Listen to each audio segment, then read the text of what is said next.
आरोप झाले तर जबाबदारी म्हणून पहिले आपण राजीनामा दिला पाहिजे अशा शब्दात नाव न घेता समाजसेवक अण्णा हजारेंनी माणिकराव कोकाटे आणि धनंजय मुंडेंवर निशाणा साधलाय।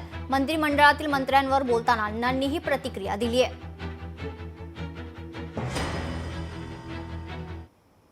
मंत्रिमंडळात राहून ज्यावेळेला आरोप होतात, एक क्षण सुद्धा पदावर राहणं दोष आहे। लगेच राजीनामा देऊन मोकळे झाले पाहिजे। आपली जबाबदारी, आपलं कर्तव्य असं समजून पहिला राजीनामा देऊन मोकळा झाला पाहिजे। असे मंत्री जे मंत्रिमंडळात घेतात हे आधीच विचार करायला पाहिजे। हे सुरुवातीला हे चुकतं आणि चुकल्यामुळं मग अशा घटना घडतात। त्याच्यामुळं आमच्या राज्याचं नुकसान होतं, देशाचं नुकसान होतं, समाजाचं नुकसान होतं। याचा विचार करणं गरजेचं आहे।